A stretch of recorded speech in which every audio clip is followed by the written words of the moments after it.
सत्ता र शक्तिको होडभन्दा आदर्श र निष्ठाको राजनीतिलाई जीवनभर आत्मसात गरेका समाजवादी चिन्तक प्रदीप गिरीको राष्ट्रिय सम्मानका साथ अन्त्येष्टि।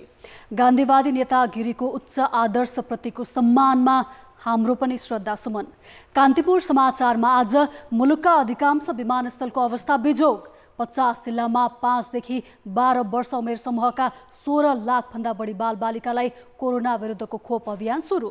साथमा पहिरोले विस्थापित सिन्धुपाल्चोकको चौतारा सागा चोकगढीका पीडितको बिचल्ली सम्बन्धी सामग्री अनि खेलकुदमा ला लिगा अन्तर्गत उपाधि दावेदार बार्सिलोना र रियाल सोसिडाड बीचको खेल लगायत आजका समाचार। नमस्कार, अब मुख्य समाचार। आगामी निर्वाचनका लागि आयोगले सरकारसँग माग्यो 10 अर्ब 98 करोड। बजेट स्वीकृत हुन साथ सामग्री खरिद तीव्र पार्ने तयारी, मतदाता शिक्षा घर घरमै। कांग्रेस नेता प्रदीप गिरीको राष्ट्रिय सम्मानका साथ अन्त्येष्टि। गिरीको आदर्श र निष्ठाको राजनीति सबैका लागि अनुकरणीय। नयाँ सोचका व्यवसायलाई धितो बिनै लगानी गर्न विशिष्टकृत कोष सञ्चालनमा निजी क्षेत्रको ग्लोबल इक्विटी फन्डले पायो अनुमति। भारत र पाकिस्तानमा बाढी पहिरोमा परि 70 भन्दा बढीको मृत्यु। बद्री केदार सहित 4 धाम तीर्थयात्रा अवरुद्ध, वर्षा नरोकिँदा उद्धार र राहत प्रभावी। र ओलम्पिक कमिटी र एथलेटिक्स सङ्घ बीचको द्वन्द्वले खेलाडी मारमा 2 संस्करणदेखि छात्रवृत्ति नपाउँदा अभ्यासबाटै वञ्चित।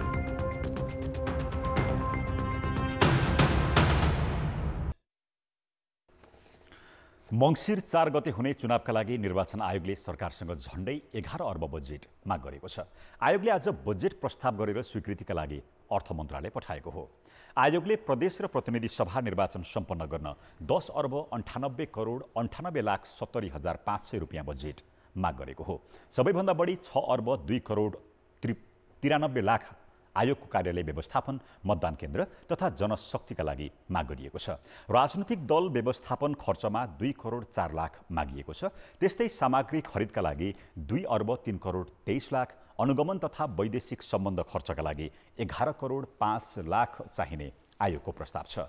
मतदाता नामावली तथा निर्वाचन सञ्चालनमा 55 करोड, सूचना तथा प्रविधि व्यवस्थापनका लागि 63 करोड 24 लाख माग गरिएको छ।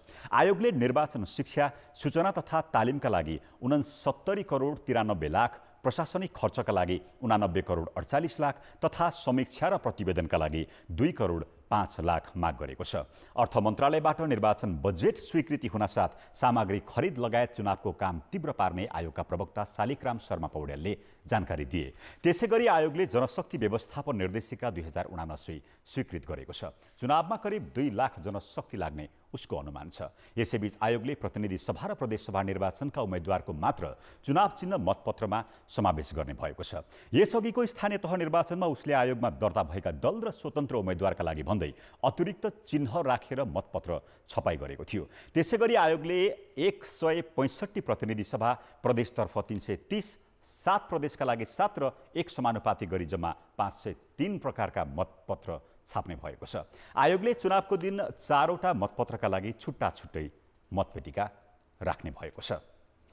आगामी मङ्सिरमा हुने प्रतिनिधि सभा र प्रदेश सभा चुनावमा मतबदर कम गर्न निर्वाचन आयोगले मतदाता शिक्षा प्रभावकारी बनाउने भएको छ। गत वैशाखमा सम्पन्न स्थानीय तह निर्वाचनमा मतबदरको सङ्ख्या बढेपछि आयोगले मतदाता स्वयंसेवक परिचालनदेखि राजनैतिक दल र प्रमुख जिल्ला अधिकारीलाई तालिम दिन लागेको हो। 2079 वैशाख 30 गतेको स्थानीय तह निर्वाचनमा आयोगले मतदाता शिक्षामा डिजिटल प्रविधिलाई प्राथमिकतामा राख्यो।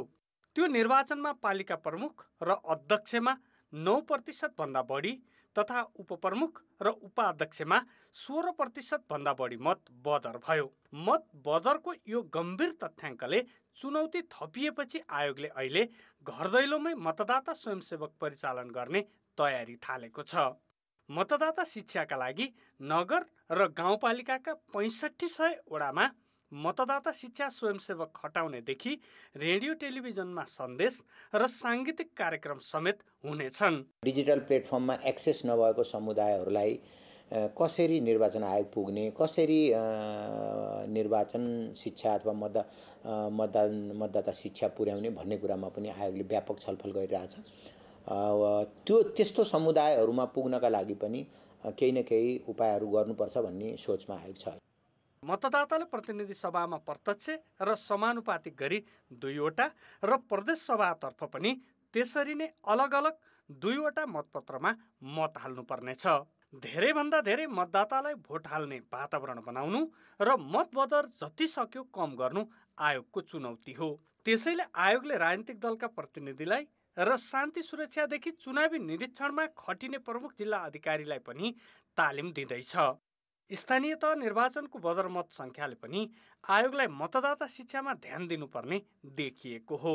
मतदाताहरूको सङ्ख्या जुन चाहिँ प्रतिशत कम हुनु, मतपत्र चाहिँ बदराउनु, यो चाहिँ एउटा चिन्ताजनक कुरा हो। यसर्थ यो 2079 सालमा हुन गइरहेको जुन आम निर्वाचन छ, गाउँघर दूरदराजमा कतिको चाहिँ माने चाहिँ यो मिडियाहरूको पहुँच हुन्छ अथवा नेटवर्किङहरूको पहुँच हुन्छ, मोबाइलहरूको पहुँच हुन्छ, यो कुरोलाई नि ध्यान दिनु पर्यो। केवल यी कुराहरू सहरी एरियामा जहाँ सुविधा सम्बन्ध त्यहाँ हुनसक्छ, गाउँघरमा त्यो पुग्न सक्दैन र घर घरमा माने बुझाउनु नै पर्यो। यसमा दलहरूको पनि त्यत्तिकै सहयोग अपेक्षित हुन्छ। निर्वाचनलाई स्वच्छ र निष्पक्ष बनाउन आयोगले जति भूमिका खेल्छ त्यत्तिकै महत्त्व मतदाता शिक्षालाई दिनुपर्छ। स्थानीय तहमा भएको मतबदरको सङ्ख्याले पनि अब निर्वाचन आयोगले मतदाता शिक्षा कार्यक्रमप्रति थप गम्भीर बन्नै पर्छ भन्ने देखाएको छ। कान्तिपुर समाचारका लागि क्यामेरामा श्याम श्रेष्ठका साथ दीपक आचार्य, काठमाडौँ। नेकपा माओवादी केन्द्रलाई महाधिवेशनले दिएको अनुमति बमोजिम पदाधिकारी टुङ्गो लगाउन पनि 8 महिना लाग्यो। अध्यक्ष पुष्पकमल दाहालले 21 जना पदाधिकारी बनाएर बल्ल तल्ल आकांक्षीलाई व्यवस्थापन गर्ने बाटो त रोजे, तर दाहालको कार्यशैली हेर्दा माओवादी केन्द्र सामूहिक निर्णयमा भन्दा अब पनि अध्यक्षकै आदेशमा चल्ने देखिन्छ।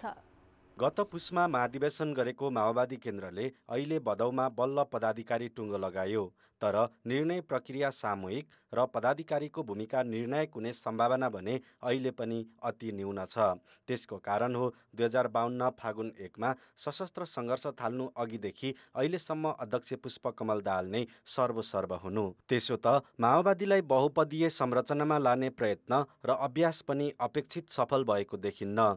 पार्टी 2062-63 मा शान्ति प्रक्रियामा आउनु अघि दाहालकै एकल नेतृत्वमा थियो।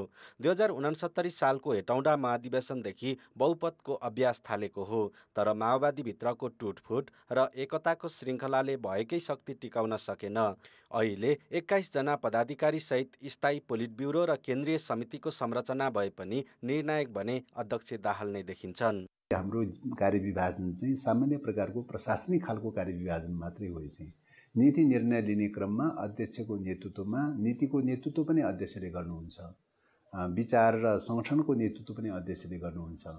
अध्यक्षको नेतृत्वमा एउटा मतलब कोअपरेटिभ एउटा टिम बनाउने कुरा हो र टिममा विभिन्न व्यक्तिहरूले विभिन्न प्रकारका जिम्मेवारीहरू लिएर चाहिँ टिम बनाएर त्यो टिमले गरेको निर्णयको आधारमा क्रियान्वयन गर्ने प्रक्रिया जाने हो। कम्युनिस्ट पार्टीमा बहुपद आफैमा विरोधाभास हो, तर झट्ट हेर्दा माओवादीमा अहिलेको जिम्मेवारी बाँडफाँडलाई पार्टीभित्रै नेता व्यवस्थापनमा सन्तुलित मानिएको छ, तर पदाधिकारी बनेका कतिपय नेताले भने चित्ता बुझाएका छैनन्।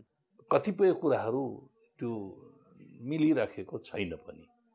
फेरि पनि यति बेलाको आवश्यकता अहिलेको देशको राजनैतिक परिस्थिति, देशको अन्तर्विरोधहरू, हामीले भोग्नु परेका समस्याहरू सबै कुरालाई मध्यनजर गरेर अहिलेको यो 8 महिना महाधिवेशन सम्पन्न भइसकेपछि 8 महिना पछाडि पदाधिकारीको चयन भएको छ। सन्तुष्टि असन्तुष्टि त छन् त्यहाँभित्र।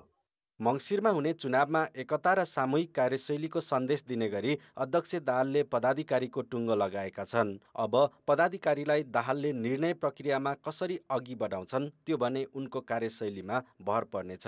विशेष महाधिवेशन गर्ने भनिएकोले अहिलेका पदाधिकारीको कार्यकाल कति रहन्छ त्यो पनि यकिन छैन। कान्तिपुर समाचारका लागि क्यामेरामा विकास जोशीको साथमा अवतार राई, काठमाडौँ।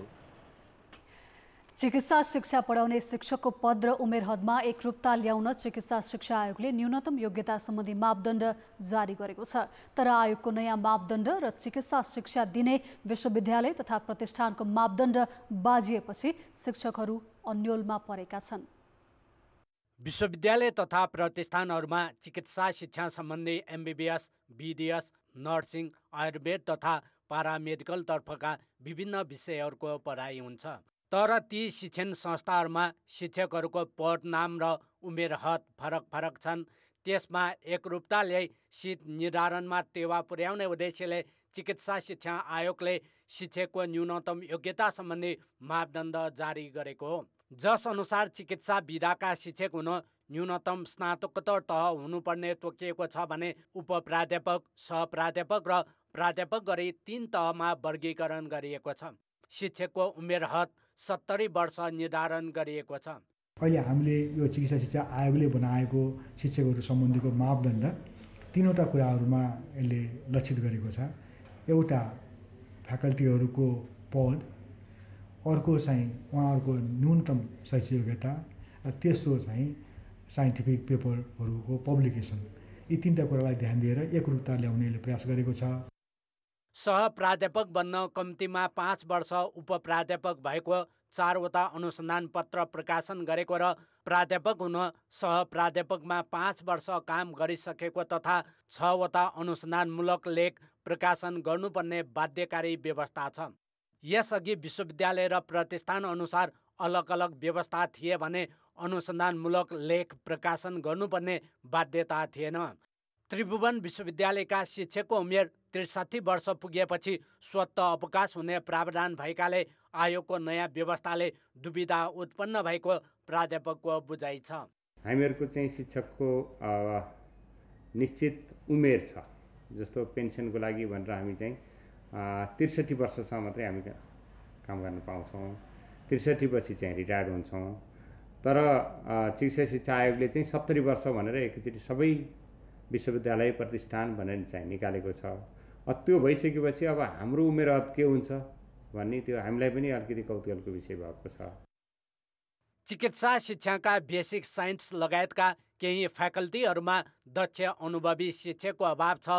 केही समय चुनौतीपूर्ण भए पनि चिकित्सा शिक्षामा एकरूपता ल्याउन नयाँ मापदण्ड कोसेतुङ्गा साबित हुने विज्ञको बुझाइ छ। अहिले पनि हामी कहाँ केही विषयका फ्याकल्टीहरूको त कमी छ, जस्तै बेसिक साइन्सकै कुरा भनौँ, यिनीहरूमा फ्याकल्टिजहरूको अलिक कमी नै छ। कमी हुँदाखेरि, शिक्षकहरूको कमी हुँदाखेरि हाम्रो मापदण्डलाई पुर्याउन अलिकति च्यालेन्ज हुनसक्छ। त्यो एउटा असर हो। रह्यो कुरा अरू विषयहरूको हकमा चाहिँ मेरो विचारमा यसको पोजिटिभ इम्प्याक्ट नै आउँछ। स्वास्थ्य शिक्षा सम्बन्धी सबै विधा र तहका शिक्षामा एकरूपता ल्याउन सके गुणस्तरमा समेत पक्कै सुधार आउनेछ। कान्तिपुर समाचारका लागि क्यामेरामा राजेन्द्र महर्जनका साथ नारायण किलम्बु, काठमाडौँ। नेपालमा पछिल्लो समय कोभिड संक्रमण दर घट्दै गइरहेको छ।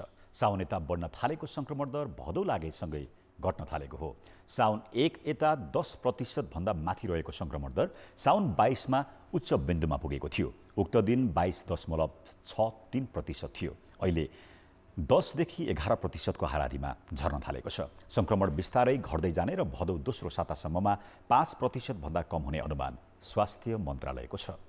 साउन महिनाभरि नै 20 देखि 22% 19-18% पोजिटिभिटी रह्यो। हामीलाई अलिकति चिन्तित पनि तुल्या। तर खुसीको कुरा के भन्दाखेरि अब हामी डाउनफलमा गइरहेका छौँ। इन्फेक्सन रेट घट्दै गइरहेको छ। अब यो झर्ने ट्रेन्डमा छ, झर्ने क्रममा छ र मलाई लाग्छ अब यो साउनमा जति हाई थियो अब भदौको पहिलो हप्तादेखि झर्दै अब दोस्रो हप्तासम्ममा यो धेरै नै झर्छ र बेसलाइनमा हामी पुग्छौँ भन्ने आशा राखेको छ। आज 1816 को PCR परीक्षण गर्दा 202 जना अर्थात् 11.1% मा संक्रमण पुष्टि भएको छ। हाल 4348 जना सक्रिय संक्रमित रहेकामा 51 जनाको आइसियु र 5 जनाको भेन्टिलेटरमा उपचार भइरहेको छ। संक्रमण दर कम भए पनि जोखिम भने कायमै रहेकाले सतर्कता अपनाउन चिकित्सकहरूले सुझाव दिएका छन्। तर त्यो हुँदैमा हामी घटिसक्यो भनेर फेरि पहिला जस्तो मिस्टेक गर्नु हुँदैन हैन।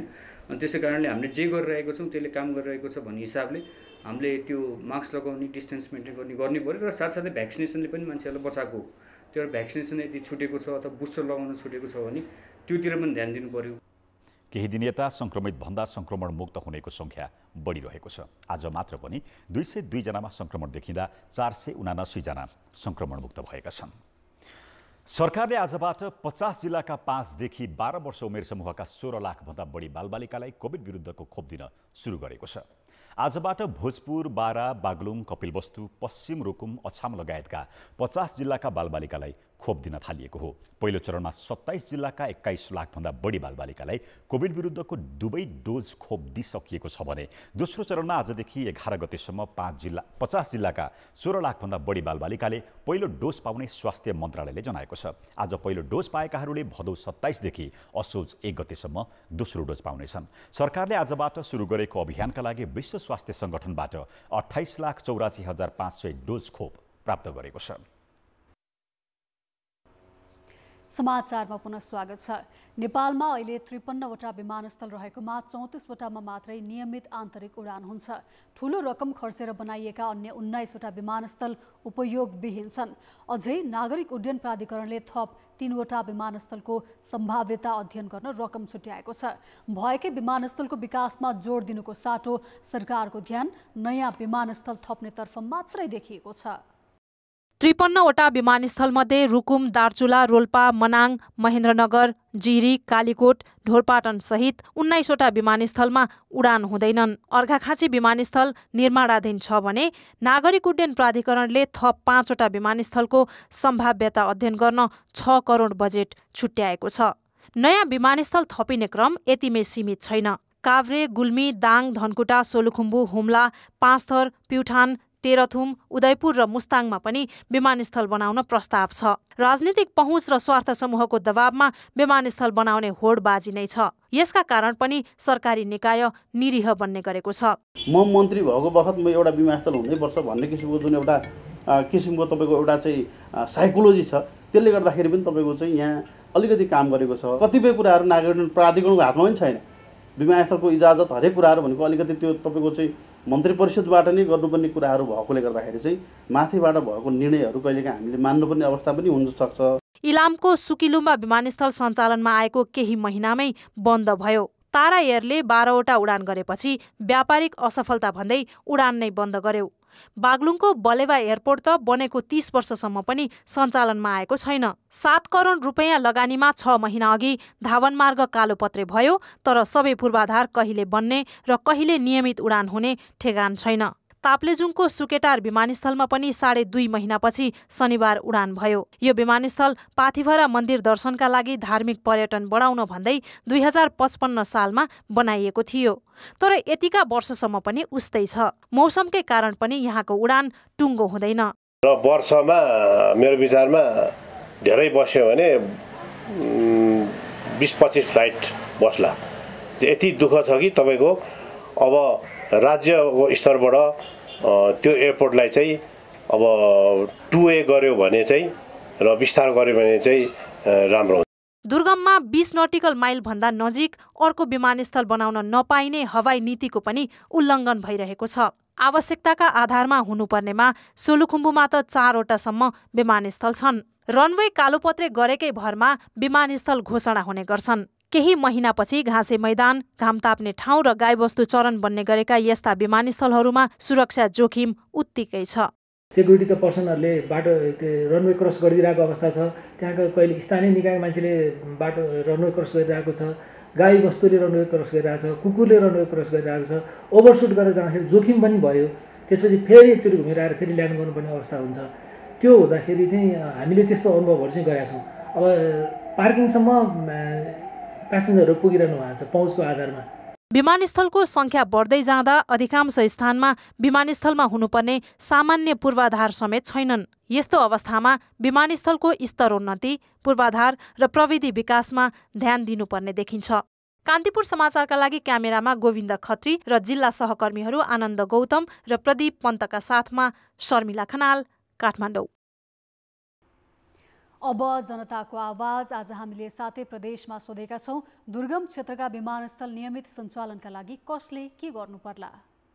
जनताको आवाज। कुन रूपमा एयरपोर्ट स्थापना गरिएको थियो त्यसलाई कार्यदिशा निश्चित रूपमा कायम सरकारले गरिदिनुपर्छ। सरकारले मेन पहल गर्नुपर्छ। सङ्घले नै गर्नुपर्छ। राज्यलाई दबाब दिएर यो तयार गर्न जबसम्म सक्दैनौँ, आवाज पुग्दैन सम्बन्धित तबसम्म चाहिँ सञ्चालनमा आउँदैन। सङ्घीय सरकारले त्यसलाई सुचारू गर्नुपर्छ। सरकारले नि अब राम्रोसँग ध्यानकर्षण गर्नुपर्ने कुराहरू हुन्। प्रदेशले पनि त्यसमा पहल गरिदिनु पर्यो। यसमा चाहिँ भूमिका निर्वाह चाहिँ सरकारबाट हुनुपर्छ। मेयरहरूले अनि यहाँ भएको वडा अध्यक्षहरूले गर्नुपर्छ। 40-45 सालका पुरानो प्लेनहरू हुन्छ सर, त्यसलाई नयाँ ल्याउनु पर्यो, नयाँ संरक्षण गरेर। सरकारले लगानीकर्तालाई उत्साहित अनि कर्मचारीलाई प्रोत्साहित गर्नुपर्छ। योजना बनाउँदा कार्यक्रम लागू हुने गरी बनाए मात्र दुर्गम र अन्य ठाउँको विमानस्थलहरू सुचारू रूपले सञ्चालनमा आउन सक्छ। नियमित उडान भर्नु पर्यो। नियमित भएपछि टाइम टु टाइम भएपछि अटोमेटिक चल्छ। सरकारले भाडाको उचित व्यवस्थापन गरिदिनु पर्यो। सरकारले जिम्मा लिएर नियमित उडान तालिका बनाएर ठुलो प्लेनहरूलाई नियमित रूपमा उडान हुने भने नियमित चल्छ। जुन एयरपोर्ट हो त्यो ठाउँमा चाहिँ बत्ती नियमित जडान गर्ने। राज्य संयन्त्र सरकार र सरकारवाला निकायहरूले नै विशेष पहल कदमी लिनुपर्छ। बिरामी पर्दा इमर्जेन्सी केसहरूमा पनि मान्छेहरूले बाटोमा नै मृत्यु हुने गरेका केसहरू पनि छन्। लगानीकर्ता र चाहिँ व्यवस्थापन पक्षले उचित व्यवस्थापन गरेर त्यहाँ चाहिँ नियमित रूपमा सञ्चालन गर्नुपर्छ। प्लेन उड्डयनको लागि अलिकति हाम्रो सरकारले ध्यान दिएर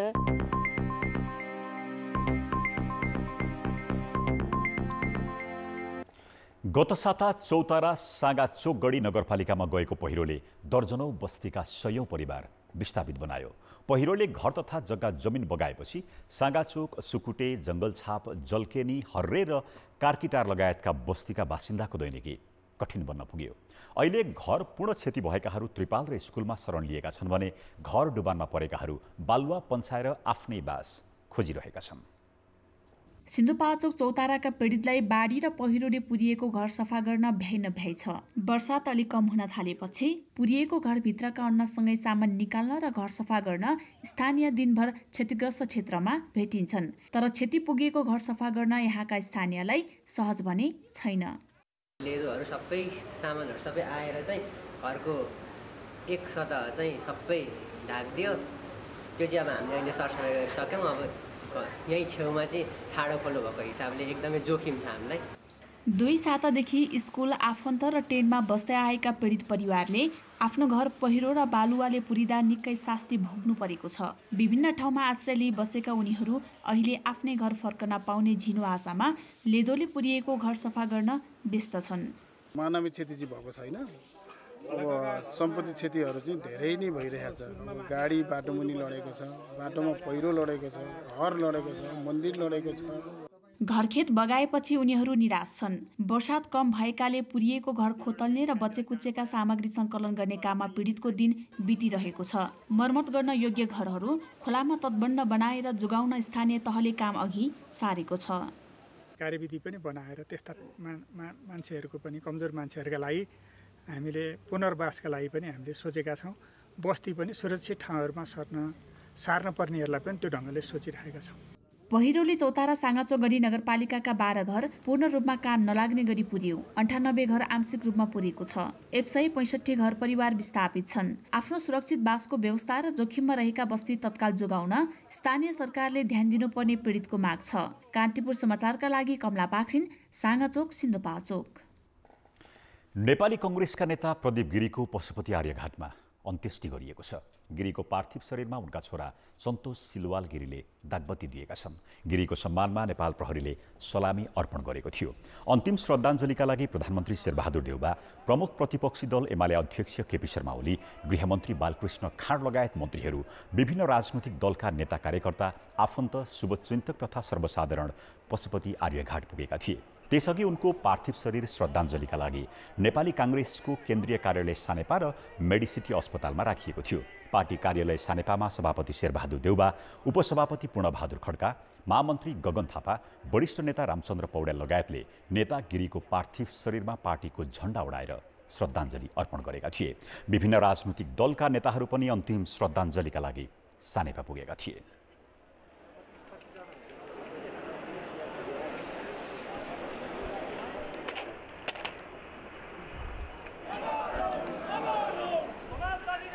बीपीले जुन प्रतिपादन गर्नुभएको प्रजातान्त्रिक समाजवाद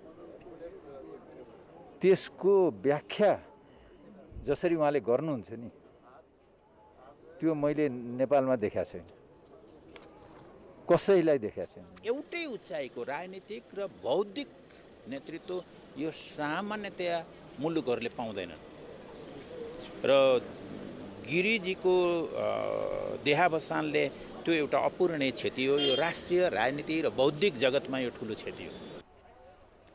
यसैबीच आइतबार बिहान बसेको काङ्ग्रेस केन्द्रीय कार्य समितिको आकस्मिक बैठकले गिरीको निधनमा शोक प्रस्ताव पारित गरेको थियो। गिरीको निधनमा भदौ 16 सम्मका सबै कार्यक्रम स्थगित गरिएका छन् भने केन्द्रीय कार्यालयसहित देशभरका पार्टी कार्यालयहरूमा 3 दिनसम्म झण्डा झुकाइनेछ। 13 दिनसम्म श्रद्धाञ्जलीका विभिन्न कार्यक्रमहरूको आयोजना गरिनेछ।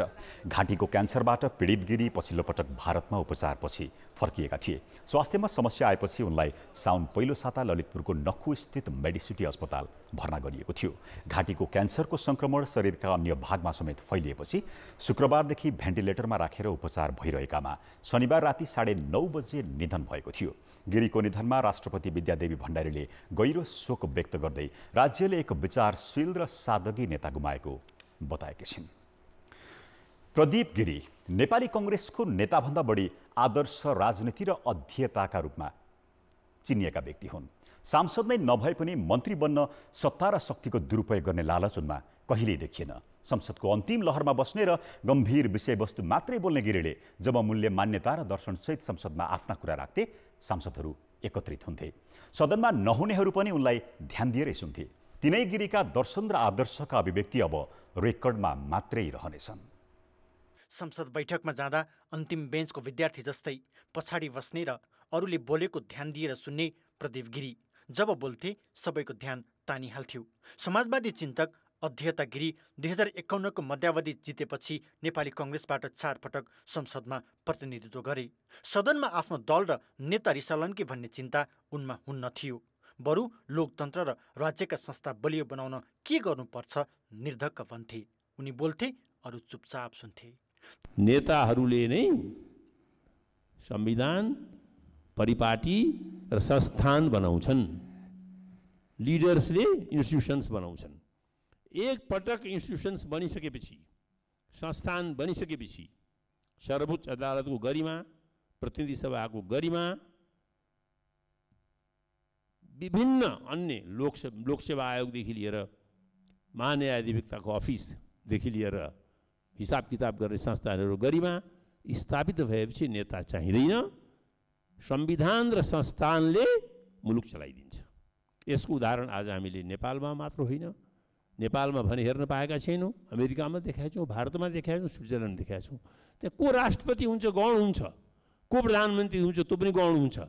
जस्तै नै व्यक्ति राष्ट्रपति भए पनि सुचारू रूपले मुलुक चलिरहेको हुन्छ। त्यसो त संसदमा कमै बोल्ने नेतामा पर्छन् गिरी। तर जति बोल्थे त्यसमा महाभारतदेखि विश्वका वैज्ञानिकहरूका प्रसङ्ग नेपाली राजनीतिमा ल्याएर जोड्दा धेरैका लागि ज्ञान बन्थ्यो। अल्बर्ट आइन्स्टिनले बनाएको रिलेटिभिटीको थ्योरीका खिलाफमा हिटलरले आफ्ना वैज्ञानिकलाई बोलाएर 100वटा पुस्तक लेख्न लगाएको थियो अरे।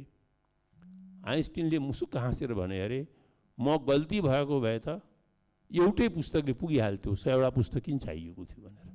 सत्यको आवाज बलियो हुन्छ, त्यसका पक्षमा 5 जना भए पनि हुन्छ, 10 जना भए पनि हुन्छ।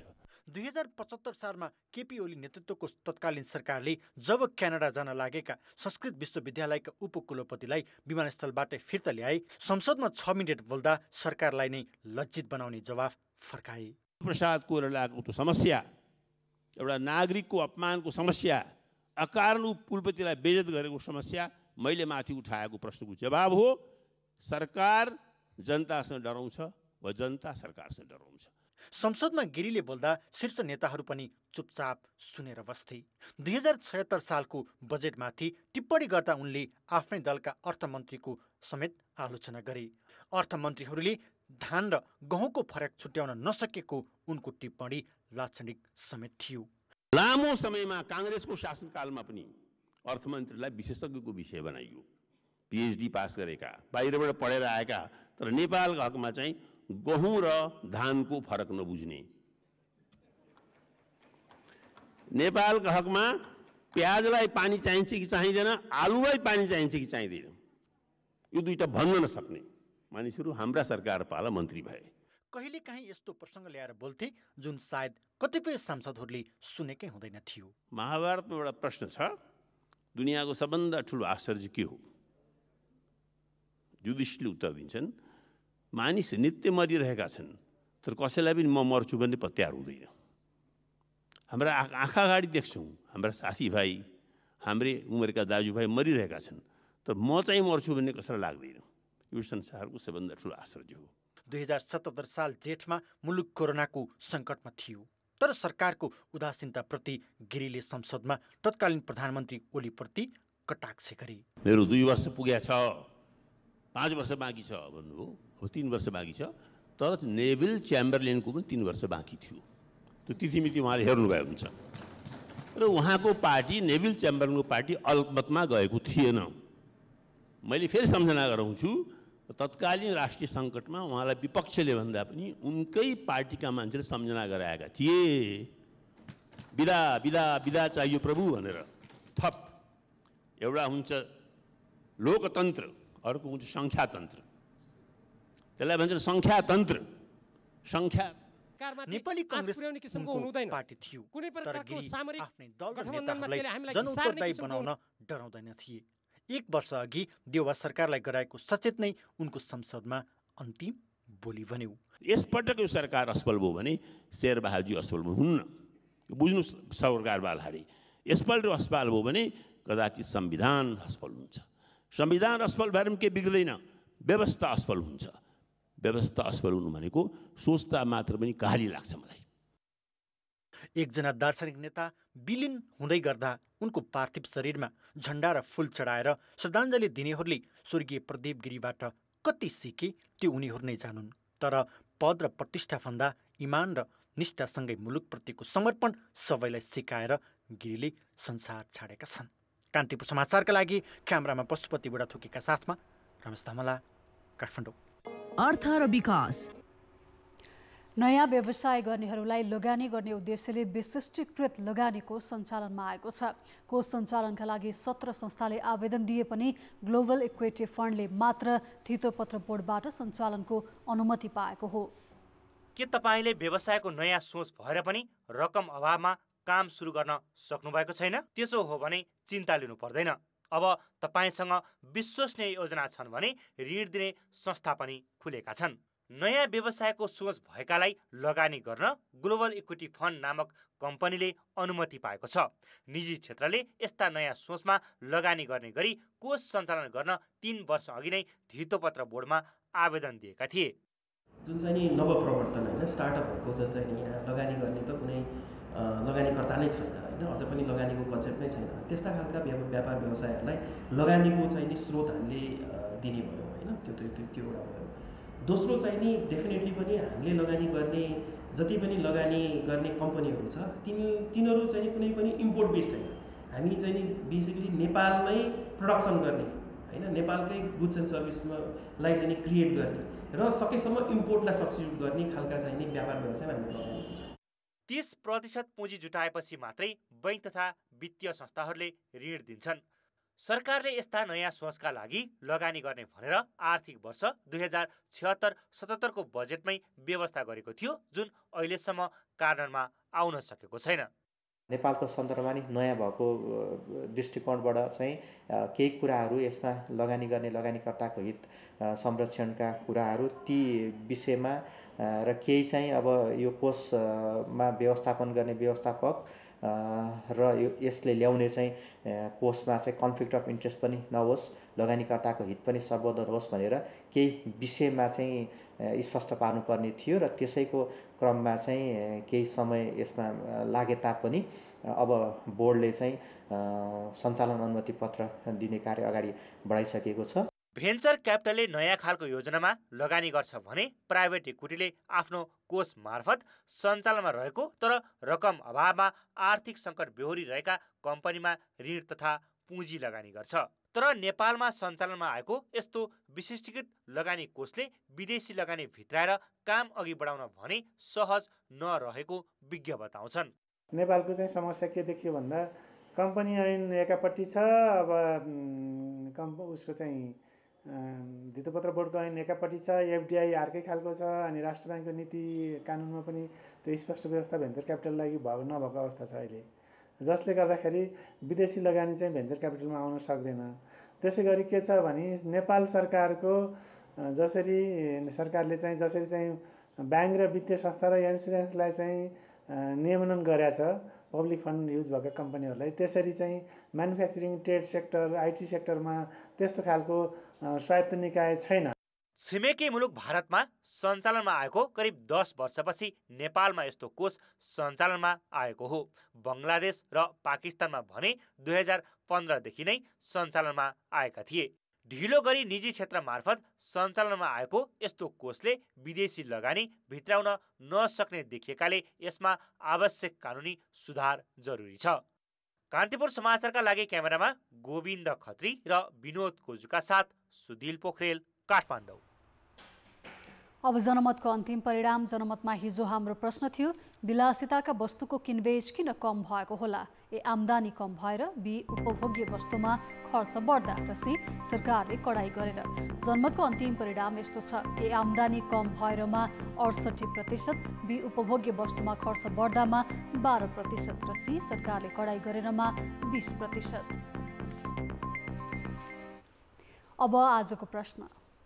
जनमत हाम्रो प्रश्न छ, उद्यमशीलता बढाउन र आयात रोक्न के गर्नु पर्ला?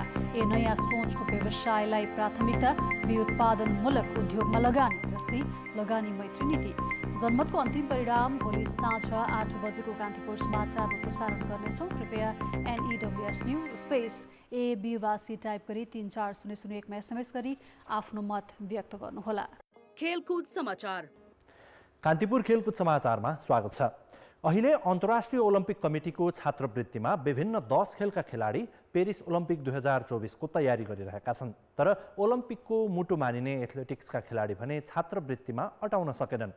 विपन्न देशका लागि छुट्याइने यो विशेष छात्रवृत्ति सम्भावना र लोकप्रियताका आधारमा दिइन्छ। तर ओलम्पिक कमिटी र एथलेटिक्स सङ्घबीचको द्वन्द्वले सम्भावना बोकेका एथलेटिक्सका खेलाडी छात्रवृत्तिबाट वञ्चित हुनु परेको हो।